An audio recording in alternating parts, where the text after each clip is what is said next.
ఒక వాక్యాన్ని ఆల్రెడీ అయ్యగారు చదివించారు. ఇదిగో తన యొక్క ప్రజలను వారి యొక్క పాపముల నుండి రక్షించును గనుక ఆయనకు యేసు అను పేరు పెట్టుదురు.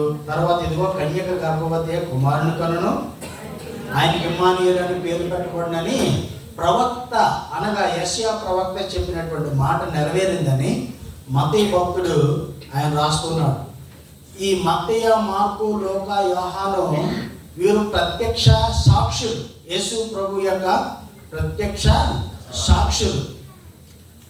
ఇప్పుడు ఎక్కడైనా ఒక యాక్సిడెంట్ జరిగింది అనుకోండి, లేకపోతే ఏదైనా ఒక శుభకార్యం జరిగింది అనుకోండి, ఒక పెద్దవాళ్ళది ఏదన్నా ఒక 4 ప్రెస్ రిపోర్టర్స్ వస్తారు కదా, ఒక 4 వీడియో ఛానల్స్ వాళ్ళు వస్తారు. ఛానల్స్ వాళ్ళు వచ్చి ఒకటే పిక్చర్ తీస్తారు, ఒకటి వెనక నుంచి తీస్తాడు, ఒకటి ముందు నుంచి తీస్తాడు, ఒకటి ఫ్రంట్ నుంచి తీస్తాడు. తీసి ఇదిగో ఇది ఫలానా సంగతి ఇలా జరిగిందని అందరూ న్యూస్ పేపర్ వాళ్ళు ఒకటే సబ్జెక్ట్ చెప్తారు, కానీ వేరే వేరే యాంగిల్లో చెప్తారన్నమాట. అలాగనే మత్తయ్య యేసు ప్రభువుని యూదుల రాజుగా ప్రకటిస్తున్నాడు తన యొక్క సువార్తలో. మార్కు యేసు ప్రభువుని ఆయన సేవకుడిగా ఆయన వర్ణిస్తూ ఉన్నాడు. లూకా మనుష్య కుమారుడుగా యేసు ప్రభుని వర్ణిస్తున్నాడు. యోహాను ఆయన దేవుని కుమారుడని వర్ణిస్తున్నాడు. దేవునికి స్తోత్రం. నలుగురిది కరెక్టే, ఒకే యేసయ్యని గురించి దేవునికి స్తోత్రం కలుగుతుంది. సరే, ఇప్పుడు పాత నిబంధనలో భక్తుడు అయినటువంటి యోబు గారు ఒక అద్భుతమైనటువంటి మాటని ఆయన మాట్లాడుతూ, ఆయన తన యొక్క శిష్యులతో మాట్లాడుతున్నప్పుడు, వారి యొక్క స్నేహితులతో మాట్లాడుతూ ఉన్నప్పుడు, అలాగనే దేవునితో మాట్లాడుతున్నప్పుడు ఆయన సంభాషణలో కొన్ని మాటలు ఆయన మాట్లాడుతున్నాడు. అందులో ఒక అద్భుతమైనటువంటి మాట, యోబు గ్రంథము 14వ అధ్యాయం, యోబు గ్రంథము 14వ అధ్యాయము, యోబు గ్రంథము 14వ అధ్యాయము 4వ వచనం. పాప సహితునిలో నుండి పాపరహితుడు పుట్టగలిగిన ఎంత మేలు. అలాగనే 15వ అధ్యాయము 14వ వచనం. శుద్ధుడగుటకు నరుడు ఏ పాటి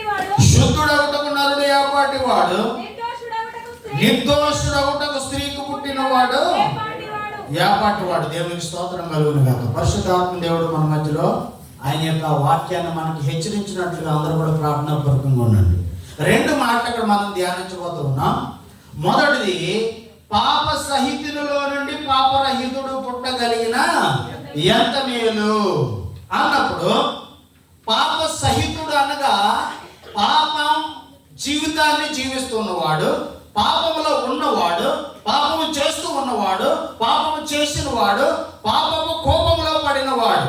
అటువంటి పాప సహితునిలో నుండి పాపరహితుడు పుట్టగలిగిన ఎంత మేలు. ఆయన అంటాడు, అలాగనే ఎవడు పుట్టనేరడు అంటే ఆయన భావం చెప్తున్నాడు. వాస్తవంగా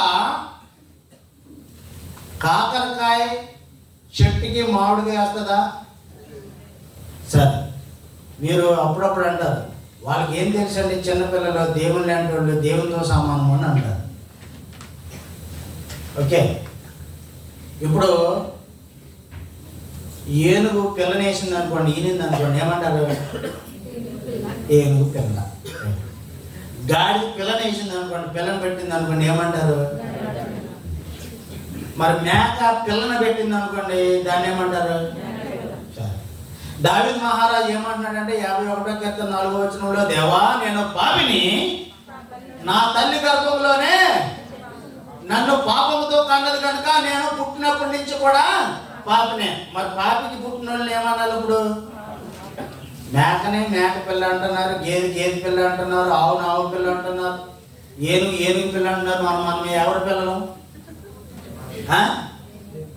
దావీదు మహారాజు అంటున్నాడు కదా. కాబట్టి ప్రతి ఒక్కరూ కూడా పాపములోనే బంధించబడినటువంటి పరిస్థితి. అందుకనే దేవుని వాక్యం ఏమని సెలవిస్తుందంటే, ఈ పాపి అన్నటువంటి స్టాంప్, పాపి అన్నటువంటి బిరుదు ఎందుకు వచ్చింది మానవుడికి అంటే, ఏదైనా తోటలో ఆదికాండం 3వ అధ్యాయంలో మనం చూస్తున్నాం బాగా వివరంగా, మనకి తెలుసండి అది. అక్కడ దేవుడు చెప్పినటువంటి మాట వినకుండా సైతాన్ మాట విన్నారు. అంటే ఆదాము అవి ఎవరిని మర్డర్ చేయలే, ఆదాము ఎవరిని మర్డర్ చేయలే. లేకపోతే ఇప్పుడు లేటెస్ట్ మనం చేస్తున్నటువంటి పాపాల్లో ఏ పాపాలు కూడా వాళ్ళంత అప్డేట్ కాలే, మనం చేసే పాపాల్లో వాళ్ళు అప్డేట్ కాలే. వాళ్ళకి ఎక్కువగా పాపాలు అనేటువంటి లిస్ట్ కూడా తెలియదు.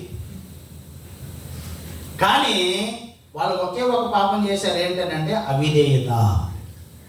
ఏంటి అవిధేయత? దేవుడు ఆ పండుని తినొద్దని ఆజ్ఞాపించాడు. ఆ ఆజ్ఞాపించినటువంటి ఆజ్ఞను అవిధేయతతో వారు అతిక్రమించడం వలన 1 యోహాను పత్రికలో ఏమంటాడు? ఆజ్ఞాతిక్రమమే పాపం. కాబట్టి అవిధేయత అనేటటువంటి పాపాన్ని వారు చేసి ఉన్నారు కనుక అక్కడి నుంచి పాపము, అతిక్రమం అనేటటువంటి పాపము ద్వారాగా పాపంలో ఇంకా వాల్యూమ్స్ తయారైనాయండి.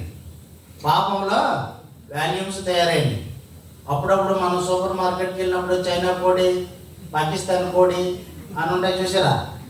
అలాగే పాపాలు కూడా రకరకాల పాపాలు ఉన్నాయి మనకి కూడా. అక్కడి నుంచి ఇప్పుడు ఇక్కడ వాక్యం ఏమైనా సెలవిస్తుంది అని అంటే, అటువంటి అతిక్రమం చేసి అవిధేయత చూపించి దేవునికి విరోధంగా పాపం చేసినటువంటి పాపాన్ని బట్టి మానవుడు పాపిగా నిర్ణయించబడ్డాడు. మానవుడు పాపిగా పిలువబడుతున్నాడు. ఈ పాపముతో జీవిస్తున్నటువంటి యొక్క పాప సహితుడైనటువంటి మానవుడు అనగా రోమా పత్రికలో కానీ కొరింథీ పత్రికలో కానీ క్లియర్గా మనకేమని చెప్తున్నాడు అంటే, మొదటి ఆదాము పాపము చేయడం వల్ల ఆ పాపం వలన లోకంలోనికి మరణము ప్రాప్తమాయను. అంటే మొదటి ఆదాము పాప సంబంధమైనటువంటి ఆదాముగా మారిపోయాడు. ఈ మొదటి ఆదాము చేసినటువంటి పాపాన్ని బట్టి అక్కడి నుండి మనందరికీ కూడా మరణము, ఆ పాపము సంప్రాప్తమయ్యాను అని చెప్పేసి వాక్యం సెలవిస్తుంది. అందుకని రోమాపత్రికలో ఆయన చెబుతున్నటువంటి మాట చూడండి, 5వ అధ్యాయము 12వ వచనం అలాగే 19వ వచనం. ఇట్లుండగా ఒక మనుషుని ద్వారా పాపము ద్వారా మరణము ప్రవేశించను. 19. అలాగుననే మనుషులందరూ పాపము చేసినందున మరణము అందరికీ సంప్రాప్తమయ్యను. అంటే ఆదాము ఒక్కడే పాపం చేశాడని మీరు అనుకోవద్దు. ఆదామును పోలినటువంటి పాపాలు మనం కూడా ఇప్పుడు చేస్తూనే ఉన్నాం. రోమా 3:23 ఏమంటున్నాడు? ఏ భేదమును లేదు, అందరూ పాపము చేసి దేవుడు అనుగ్రహించు మహిమను పొందలేకపోతున్నారు. ఏ భేదం లేదు, ఏ క్యాస్ట్ భేదం లేదు, క్యాస్ట్ లేకపోతే ఏ మతం లేదు, ఏది అందరూ పాపలే, అందరూ పాపలే. బూతులు ఎవరు తిడతారండి? చదువుకున్న వాళ్ళు తిడతారా, చదువు లేని వాళ్ళు తిడతారా? అప్పుడప్పుడు పాపం కోపం వచ్చినప్పుడు ఎలా చదువుకున్నాం, ఆ మాత్రం జ్ఞానం లేదా అని అంటారు మనం కదా. ఇప్పుడు బూతులు ఎవరు తిడతారు? చదువుకున్న వాళ్ళు తిడతారా, చదువు లేని వాళ్ళు తిడతారా? ఇద్దరు తిడతారు. చదువుకున్నవాడు కొంచెం ప్యాషన్గా ఇంగ్లీష్లో తిడతాడు, చదువు లేనివాడు అచ్చభాషలో తిడతాడు. ఒక టెంపర్ లూజ్ చేయకూడదు అనుకోండి, 2 కలిపి తిడతాడు. ఏం భేదం లేదు, వీడు తిడతాడు, ఆడి తిడతాడు, ఏ భేదమును లేదు. అందరూ పాపం చేసి దేవుడు అనుగ్రహించు మహిమను పొందలేకపోతున్నారు. అంటే ఆదాము ఒక్కడే కాదు, ఆదాము ఎలాగైతే అవిధేయత చూపించి దేవుని యొక్క వాక్కుకు, దేవుని యొక్క ఆజ్ఞకు అవిధేయత చూపించి పాపి అయ్యాడో, అలాగనే ప్రతి ఒక్కరు కూడా పాపులే. మరి ఇలాంటి పాప సహితులలో నుండి పాపరహితుడు పుట్టగలిగిన ఎంత మేలు. దేవునికి స్తోత్రం కలుగునుగా. హల్లెలూయా, హల్లెలూయా. ఇక్కడ అంటాడు, ఆదాము అతిక్రమము చేయడం వల్ల ఆదాము పాపం. ఒకసారి చూడండి 1వ కొరింథీ 15వ అధ్యాయం, 1వ కొరింథీ 15వ అధ్యాయం 21, 22 ఒకసారి చూడండి. మనుషుని ద్వారా మరణం వచ్చును గనుక మనుషుని ద్వారానే మృతుల పునరుత్థానమును కలిగిన. దేవునికి స్తోత్రం కలుగును గాక. హల్లెలూయా. మనుషుల ద్వారాగా అంటే మనుషుడు అవిధేయత అనేటటువంటి పాపం చేయడం వల్ల ఆ మనుషునికి మరణము ప్రాప్తమైంది. అక్కడి నుండి అవిధేయతతో కూడినటువంటి ఆ మరణం ఇప్పటి వరకు మనల్ని కూడా పరిపాలిస్తుంది. మనమేం నీతిమంతులేం కాదండి. మన ఇండియాలో అంటే ఇక్కడ వేరే విషయం, కానీ మన ఇండియాలో అయితే నో పార్కింగ్ అని బోర్డు ఎక్కడ పెడతాడు చూసారా? అక్కడే సైకిల్ పెడతాడు మనం. నో పార్కింగ్ అని ఎక్కడైతే రెడ్ అక్షరాలతో రాసి బోర్డు పెడతారో సీదా తీసుకుని అక్కడే పడతాడు. తర్వాత ఇంకొక కొంచెం మొరటి మాట కూడా ఉంటుంది, ఇచ్చట మలమూత్రములను విసర్జించరాదని. అది కూడా కొంచెం బోర్డు పెడతారు పాపం, మన బాధని తట్టుకోలేక. అది కూడా లెక్క చేయడు ఎవడని. మీరు గమనించండి కావాలంటే. అంటే వాళ్ళే కదండి, బ్లడ్లో ఉండిపోయింది మనకి అదే. ఇప్పుడు మనకి 8 గంటలకి ప్రార్థన అన్నాం అనుకోండి, కామందికి కోపం లేదు, పాలేరుకి జీతం లేదు. కామందికి కోపం లేదు, పాలేరుకి జీతం లేదు. మా పాస్టర్ గారు లేట్ బస్ వెళ్ళని వీళ్ళు అంటారు, మా వాళ్ళు వచ్చిన తర్వాత స్టార్ట్ చేయాలని ఈయన అనుకుంటారు. వాళ్ళ కోపం లేదు, వీళ్ళ కోపం లేదు. ఇది మనకి ఇది అలవాటు అయిపోయిందండి. నేను యూరోప్ వెళ్ళాను ఒకసారి, ఫిన్లాండ్ దేశం వెళ్ళినప్పుడు నాతో పాటు జోహాన్ అనే ఒక సహోదరుడు ట్రైనింగ్ తీసుకెళ్తున్నాడు. ట్రైనింగ్ తీసుకెళ్తుంటే ఒకటే పక్కనే మా ట్రైన్ పక్క నుంచి వెళ్తుంటే పక్కనేమో కార్లు బస్సులు వెళ్తున్నాయి. మా ట్రైన్ ఆగింది, పక్కకి చూసా. వాళ్ళ పక్కన మా పక్కన ఏం డిఫరెన్స్ ఏం లేదు. నేను ఎలా చూసాను, రోజుకి ఎంతమంది చచ్చిపోతారని అడిగాను నేను. యా అని అన్నాడు. అక్కడ పక్కన ట్రైను బస్సు ఇలా ఉంటే బోల్డ్ యాక్సిడెంట్లు అవుతాయి కదంటే, నథింగ్ హ్యాపెన్స్, అట్లా మాకేం జరగదు, మేమంతా సిగ్నల్ మీద వెళ్తామన్నాను. అది అయిపోయింది. అయిపోయిన తర్వాత కరెక్ట్గా ఈ మన జీబ్రా క్రాసింగ్ ఉంటుంది కదా, ఇక్కడ ఉన్నాయి కదా, ఆ జీబ్రా క్రాసింగ్ దగ్గర ఆగాం. ఆగితే ఇప్పటికీ మరవనటువంటి ఒక ఇన్సిడెంట్ జరిగింది. ఆయన నేను ఆ జీబ్రా క్రాసింగ్ దగ్గర సిగ్నల్ కోసం ఆగాం. ఈలోగా ఒక కుక్క వచ్చింది.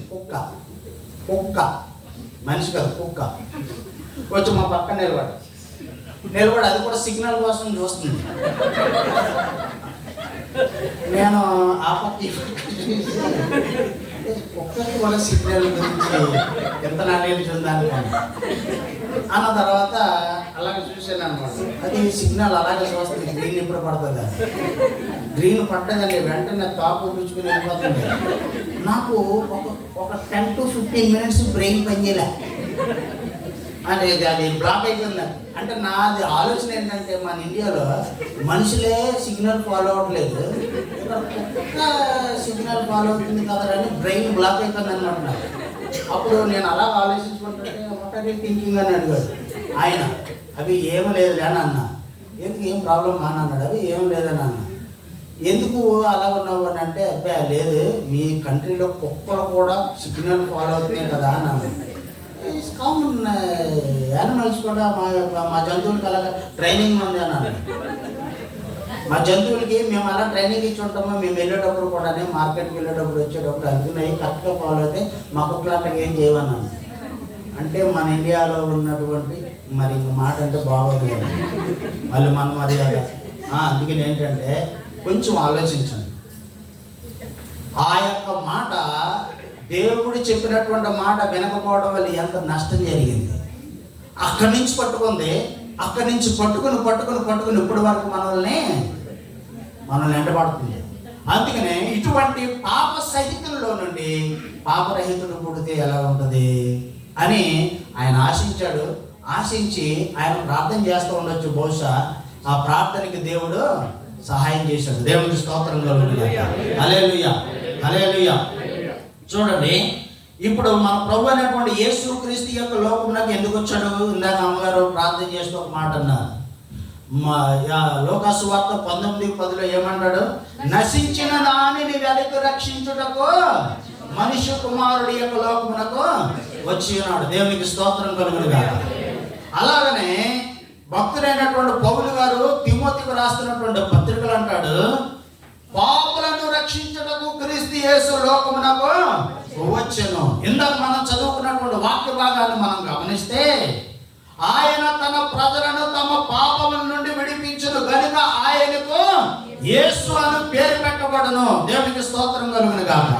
అంటే ప్రభు యేసుక్రీస్తు యొక్క భూలోకానికి రావడానికి కారణం పాపులను రక్షించడానికి వచ్చాడు.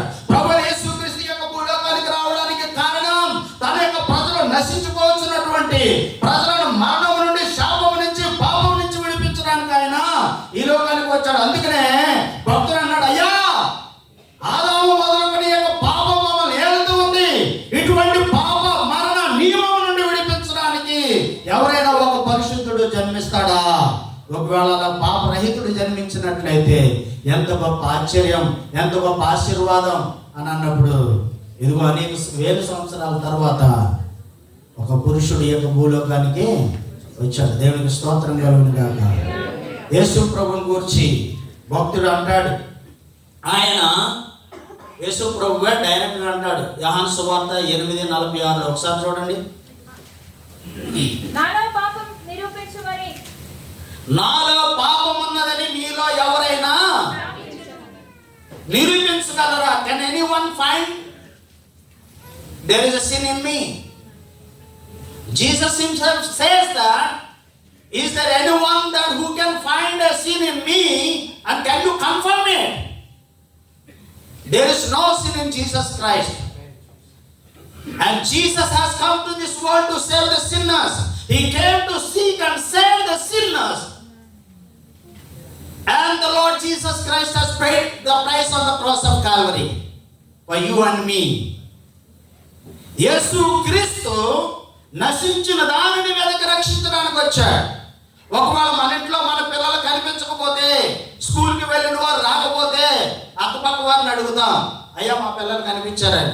ఒకవేళ అలా కనిపించలేదు అనుకోండి, తర్వాత పోలీస్ స్టేషన్కి వెళ్తారు. పోలీస్ స్టేషన్కి వెళ్ళిన తర్వాత కూడా వాకప్ చేసినా కూడా మీకు రిపోర్ట్ దొరకలేదంటే నెక్స్ట్ పేపర్లో వేస్తారు. అంటే మీ తప్పిపోయినటువంటి మీ పిల్లల కోసం మీరు ఎట్లాగ వెతుక్కుంటూ వస్తూ ఉంటారో, అలాగే ఆయన యొక్క స్వరూపంలో సృష్టించబడినటువంటి మానవుడు ఏదైనా తోటలో ఆయన యొక్క స్వరూపాన్ని పోగొట్టుకొని అవిధేయత అనేటటువంటి పాపము ద్వారా వచ్చినటువంటి మరణము ద్వారా ప్రతి ఒక్క పురుషుడు, స్త్రీ నాశనం అయిపోతూ ఉంటుండే, నశించిన దానిని వెనక రక్షించడానికి నరావతారంలో ఈ యొక్క భూలోకానికి ప్రభువైన యేసుక్రీస్తు నీ వలే నా వలే ఆయన యొక్క భూలోకానికి వచ్చాడు. దేవునికి స్తోత్రం కలుగును గాక. Jesus did not come in any other form. He has come in the form of human being, because we are the humans. To save the humans, he came as a human. He did not come as an animal or any other form. He came into the form of human beings, because we are the humans. మనము యేసు ప్రభువుని అంగీకరించడానికి ఒక అవకాశం ఇస్తూ ఉన్నాడు. ఇదిగో మొదటి ఆదాము పాప సహితుడు. ఆ మొదటి ఆదాములో నుండి వచ్చినటువంటి అవిధేయత అనేటటువంటి పాపము ద్వారా దొరకనం చేస్తూ ఉంటుండే, ఇదిగో అదే సంతానంలో నుండి ఒక స్త్రీకి పుట్టినటువంటి కుమారుడైనటువంటి ప్రభువైన యేసుక్రీస్తు. హల్లెలూయా. ఆయన పాపరహితుడు అంటాడు. ఆయనలో పాపం ఉన్నదని ఎవరైనా స్థాపించగలరా? అలాగనే 1 పేతురు 2వ అధ్యాయం 22వ వచనం. 1 పేతురు 2వ అధ్యాయం 22వ వచనం. ఆయన పాపము చేయలేదు. ఆయన నోటను ఏ కపటమును దేవునికి స్తోత్రం కలుగును గాక. He has never committed any sin. He doesn't have any sin. Neither he never committed any sin. ఆయనలో పాపం లేదు, ఆయన ఏ పాపము చేయలేదు. హెబ్రీయులకు రాసినటువంటి పత్రిక 4:19. ఆయన పరిశుద్ధుడును, నిష్కలంకుడును, నిర్దోషి అయిన పాపులలో చేరక ప్రత్యేకించబడిన వాడాయను. దేవునికి స్తోత్రం కలుగును గాక.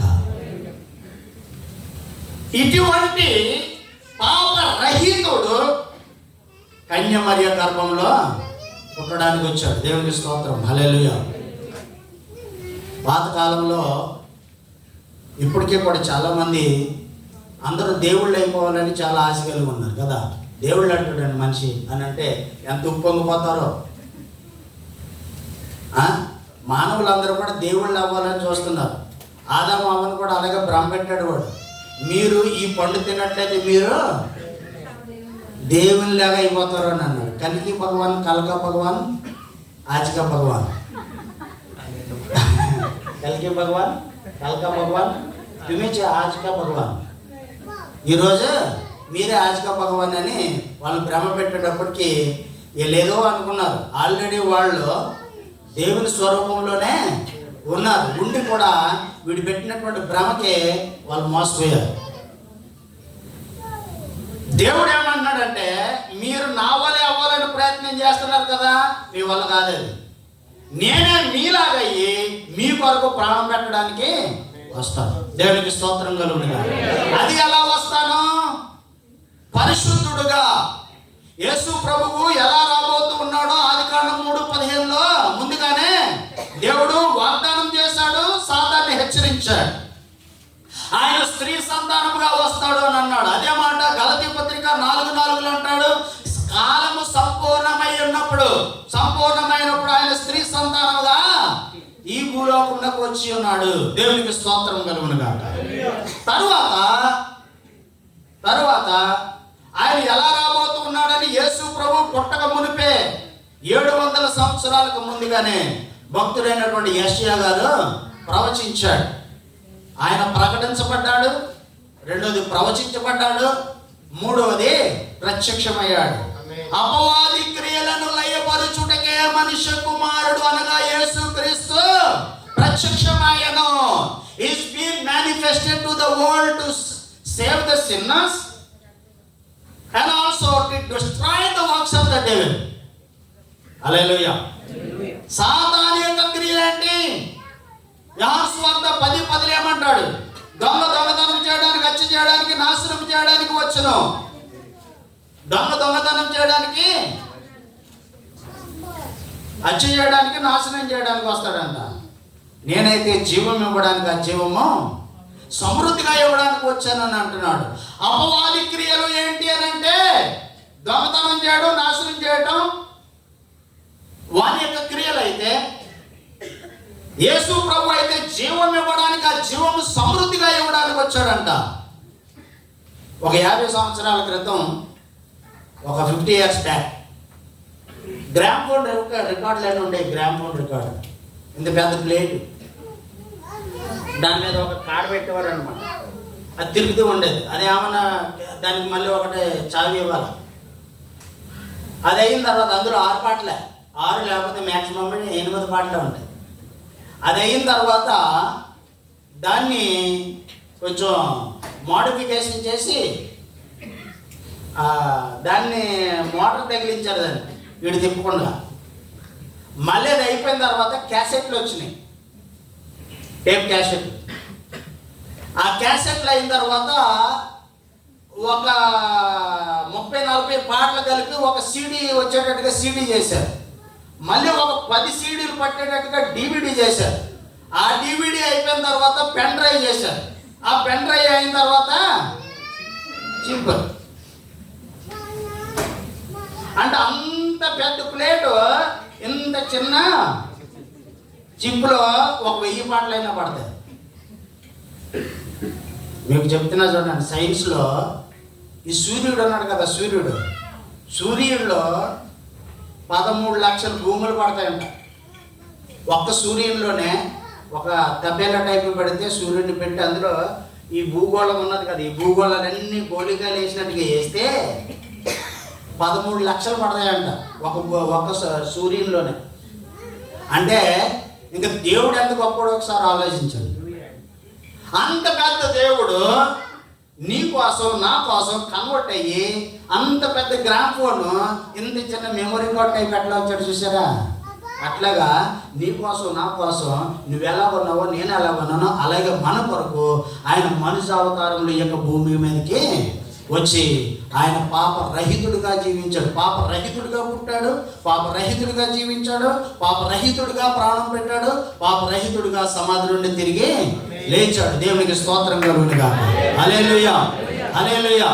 అలాగనే స్త్రీకి పుట్టినవాడు నీ ముందు శుద్ధుడు. ఎలా కాగలడు అని అంటాడు. 15వ అధ్యాయం 14 వచనం. నాకు టైం లేదు కానీ త్వరగా ముగించడానికి ప్రయత్నం చేస్తాను. దేవునికి స్తోత్రం కలుగును గాక. హల్లెలూయా. ఇక్కడ మత్తయి సువార్త, లోకా సువార్త చూడండి. లోకా సువార్త 1వ అధ్యాయము 2వ వచనం దగ్గర నుంచి ఒకసారి పట్టుపట్టుకొని చదవండి. మనకు అప్పగించిన ప్రకారం మన మధ్యన నెరవేరిన కార్యములను గురించి వివరంగా వ్రాయుటకు క్షమించండి, అది 1వ అధ్యాయమే 2వ వచనం. లోకా 1వ అధ్యాయం 2వ వచనం. వాక్య సేవకులైన వారు మనకు అప్పగించిన ప్రకారము మన మధ్యన నెరవేరిన కార్యములను గురించి వివరంగా రాయుటకు అనేకులు పూనుకున్నారు గనుక నీకు ఉపదేశింపబడిన సంగతులు నిశ్చయంగా జరిగినవని నీవు తెలుసుకుంటావు. దేవునికి స్తోత్రం. ఇప్పుడు మనకు అప్పగించబడినటువంటి యొక్క సువార్త, మనము పొందుకుంటున్నటువంటి యొక్క వర్తమానం, ఈ సందేశం, ఇవన్నీ కూడా దేవుడు మనకు అప్పగించినటువంటి సువార్తల్లో మన యొక్క ఆత్మరక్షణ కొరకై ఆయన ఇచ్చినటువంటి కృప అని చెప్పేసి మనము గుర్తెరగాలని అంటూ ఉన్నాడు. చూడండి, ఇప్పుడు మత్తయి సువార్త 1వ అధ్యాయము 3వ వచనం దగ్గర నుంచి చూద్దాం. యూదా తామారునందు పెరెసును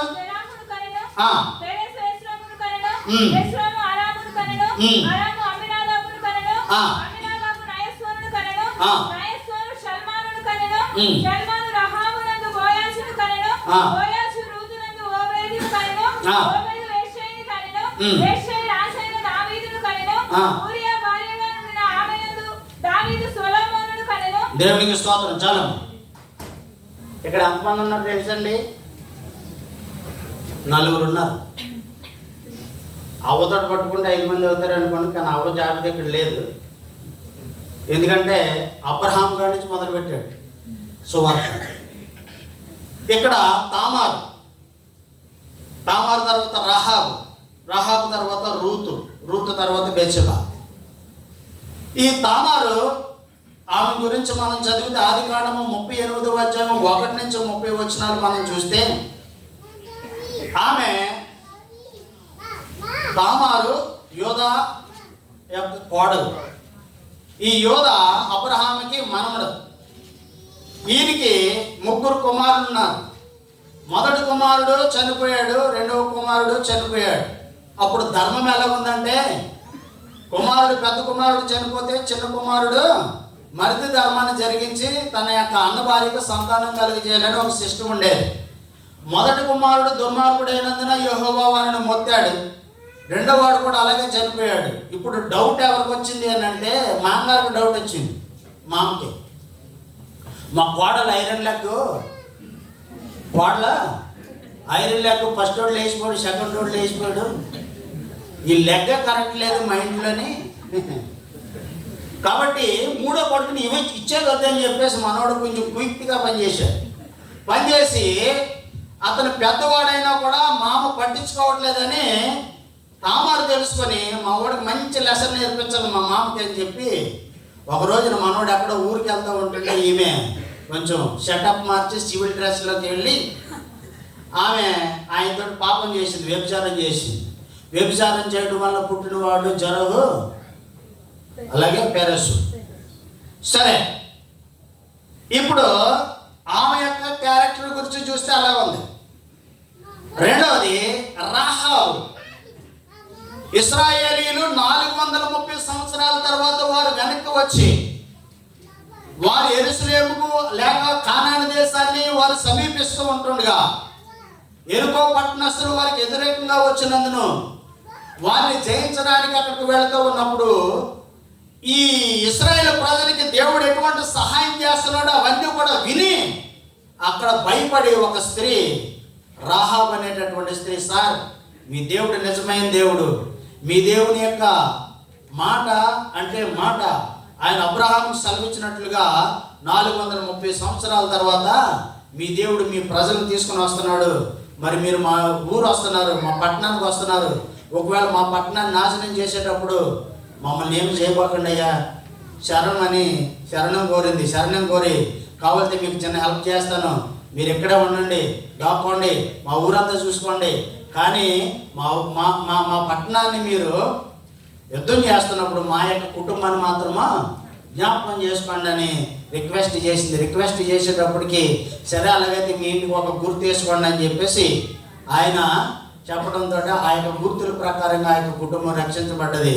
తర్వాత అన్నదయ్యా మీ దేవుని మేము కూడా నమ్ముకుంటున్నాం, మేము మీ సమాజంలోనే కలుస్తామని యూదుల్లో కలవడం వల్ల ఆమె యూదుల యొక్క జాబితాలో ఆమె కూడా ఎంట్రీ అయింది.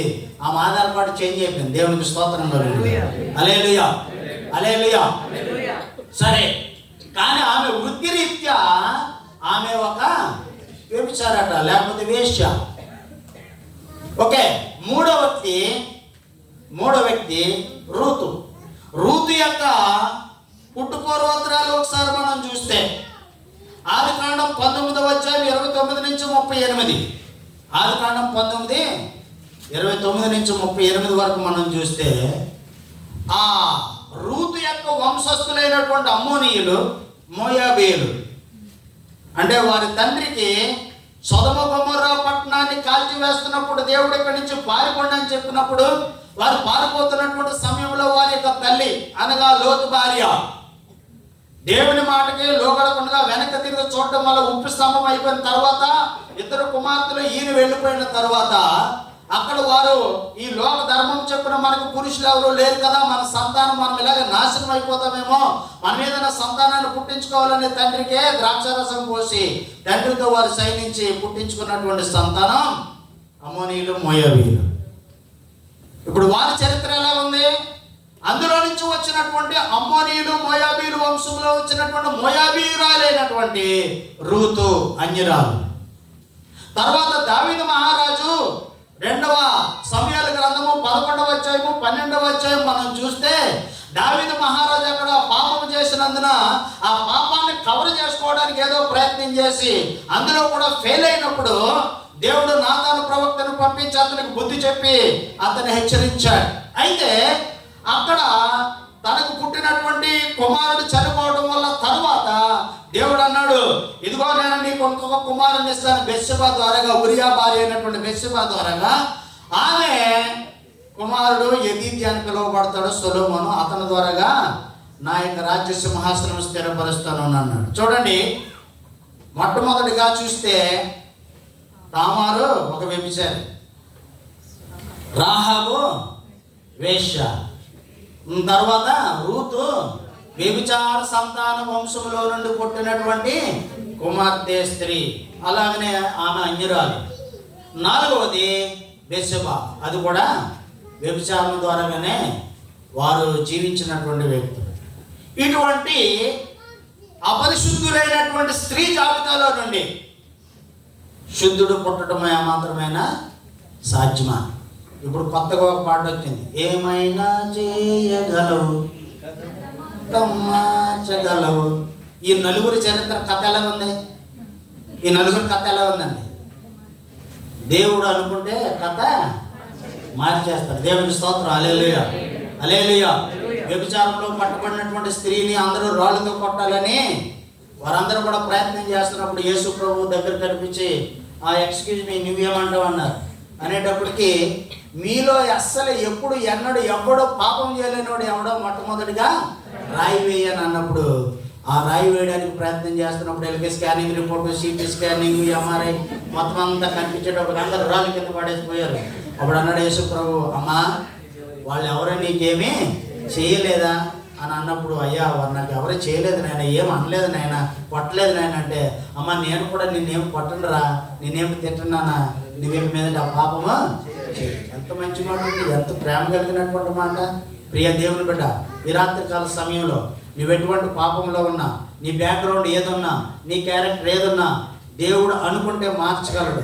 కానీ నీలో కావాల్సింది ఏంటంటే, ప్రభువా నేను పాపిని, నా యొక్క జీవితాన్ని ఒక్కసారి నీ చేతికి అప్పగిస్తున్నా, నన్ను బాగు చేయను. నువ్వు యేసయ్య దగ్గరకు వచ్చినట్లయితే Jesus is able to change your old destiny. Hallelujah. నీ యొక్క చరిత్రనే మార్చగలిగినటువంటి కెపాసిటీ ఆయన కొంత ప్రయాసపడి భారం మోయించున్న సమస్త జనులారా, మీరు నా ఎదుగురండి, నేను మీకు విశ్రాంతిని కలుగజేతున్నాను. మత్తయ్య 11:28 ఆయన సెలవిస్తున్నాడు. నువ్వే ప్రయాసంలో ఉన్నావో, ఏ బంధకాల్లో ఉన్నావో, ఏ ఇబ్బందుల్లో ఉన్నావో, ఏ కష్టాల్లో ఉన్నావో, ఏ సమస్యలో నువ్వు ఇరికిపోయి ఎవరితో చెప్పుకోలేనటువంటి పరిస్థితిలో ఉన్నావో, యేసయ్య అది ఎరుగుదుడు గనుక యేసయ్యని పిలుస్తున్నాడు. ఇదిగో తలుపు నాతో నిలుచుండి నేను తట్టచ్చు ఉన్నాను. ఎవడైనా నా యొక్క స్వరం విని తలుపు తీసిన ఎడలా నేను వానిలోనికి వచ్చి వానితో కూడా భోజనము చేయుదునని ప్రకటన 3:20 ఆయన సెలవిస్తున్నాడు. కాబట్టి దేవుని బిడ్డలారా, యేసయ్య ఒక ఆఫర్ ఇస్తున్నాడు మనందరికీ. ప్రయాసపడి భారం మోయించున్న సమస్త జనులారా మీరు నా యొద్దకు రండి. ఎవరు వీరు? ఎందుకు పిలుస్తున్నాడు ఆయన? పాప సహితులలో నుండి పాపరహితుడు పుట్టగలని ఎంత మేలోనంటే అందరూ పాపంలోనే పుట్టి పాపంలోనే జీవించి పాపంలోనే చనిపోతున్నారు. అటువంటి పాపపు జాబితాలో నుండి పాపరహితుడైనటువంటి ప్రభుని యేసుక్రీస్తు పుట్టి నిన్ను నన్ను పాప బంధకాల నుంచి విడిపించాడు. ఆయన ప్రభుని యేసుక్రీస్తు. హల్లెలూయా. అలాగనే పరిశుద్ధమైనటువంటి జీవితం జీవిస్తూ అపరిశుద్ధమైనటువంటి వంశంలో నుండి పరిశుద్ధుడిగా ఆయన వచ్చి ఆయన కన్య మరియ గర్భంలో ఆయన పరిశుద్ధుడిగా పుట్టాడు, పరిశుద్ధుడిగా జీవించాడు, పరిశుద్ధుడిగా శిలువలో మరణం పొందాడు. మరలా ఆయన తిరిగి లేచాడు. ఆయన యందు విశ్వాసం ఉంచినట్లయితే ప్రభువు యేసుక్రీస్తు ఆయన కన్య మరియ గర్భంలో ఆయన జన్మించి ఆయన నీ పాపం నిమిత్తం నా పాపం నిమిత్తం చనిపోయి తిరిగి లేచాడని నీవు నమ్మినట్లయితే నిన్ను కూడా విడిపించడానికి శక్తిమంతుడు, నిన్ను కూడా రక్షించడానికి శక్తిమంతుడు. ఎంతవరకు ఒకవేళ ఇంకా నీవు దేవుని యొక్క సన్నిధిని నిర్లక్ష్యం చేస్తున్నట్లయితే ఈ రాత్రి దేవుడు నీకు ఒక మంచి అవకాశం ఇస్తూ ఉన్నాడు. ఆ అవకాశాన్ని సద్వినియోగం చేసుకో. నమ్మి బాప్తిసం పొందువాడు రక్షించబడును. మీ దగ్గర కాయిన్ ఉన్నది అనుకోండి, ఈ దేశపు కాయిన్, రూపాయి కాయిన్, దాని మీద ఏమేమి ఉంటాయి చెప్పండి? ఒకవైపున దాని విలువ ఉంటుంది, ఇంకొక వైపున దాని బొమ్మ ఉంటుంది. దాన్ని తోమేసి ఒకవేళ ఎక్కడ రాయి మీద నువ్వు అంగడి కట్టుకెళ్ళి తీసుకుంటాడా? దోసరా దేవా అన్నాడు. అంతే కదా? అంటే ఈ పక్కన లేకపోయినా తీసుకోవడం, ఈ పక్కన లేకపోయినా తీసుకోవడం. అలాగనే నమ్మటము కాయిన్కి ఒక సైడ్, బాప్తిసం తీసుకోవటం ముద్ర. హల్లెలూయా, హల్లెలూయా, హల్లెలూయా. మీరు ఎక్కడైనా బోర్డు అప్పుడప్పుడు చూసి ఉంటారు, this land belongs to so and so. ఈ భూమి ఫలాని వారికి సంబంధించింది. ఎవరైనా లోపలికే ఏమంటారు అనుమతి లేనిదే ప్రవేశించినట్లయితే వారి శిక్షార్హులని ఉంటుంది బోర్డు. చూసారు ఎప్పుడన్నా? This land belongs to so and so, trespassers will be prosecuted అని ఉంటుంది. అలాంటి వాళ్ళ దగ్గరికి వెళ్ళి నువ్వు ఫంక్షన్ చేసుకుంటావు వాళ్ళ లోపల దుమ్ము లేపుతారు నేను తీసుకునేది లోపల. అలాగనే ఒక్కసారి మీ మీద బాప్తిస్మం అనేటటువంటి స్టాంపు పడ్డదనుకోండి, హల్లెలూయా, హల్లెలూయా, నీకు అగపడుతుంది, ఆడికి అగపడుతుంది. ఎవరికి? సాతాను గారికి బోర్డు అగపడుతుంది. This soul belongs to Jesus Christ. Hallelujah, hallelujah. అందుకనే నమ్మి బాప్తిస్మం పొందువాడు రక్షించబడును. మా యొక్క సంఘంలో ఒక ఆమె దెయ్యం పట్టింది. దెయ్యం పడితే ఆమె తీసుకొచ్చి చర్చిలో ప్రార్థన చేస్తుంటే అది అంటది ఎల్లమ్మ దేవత పట్టింది అనమాట, భయంకరంగా. అప్పుడు నీకు బాప్తిస్మం ఇచ్చావనుకో అన్నది. ఏమైతుంది అని అడిగాను. అడిగితే అంటది, నువ్వు ఒకవేళ బాప్తిస్మం ఇస్తే నీ దేవుని ఆస్తి అయిపోతుంది, నేను ముట్టుకోలేను, కాబట్టి బాప్తిస్మం ఇవ్వద్దు అని అన్నది. కాబట్టి నేను ఇచ్చే తీరుతాను అన్నాను. దేవునికి స్తోత్రం కలుగును. హల్లెలూయా, హల్లెలూయా. అంటే బాప్తిస్మం అంటే నీ పైన యేసు ప్రభు యొక్క ముద్ర పడుతుంది అన్నమాట. అభిమానులు అందరూ ఉంటారండి, ఫ్యాన్స్ అందరూ ఉంటారు. యేసు ప్రభుకి ఫ్యాన్స్ చాలా మంది ఉన్నారు.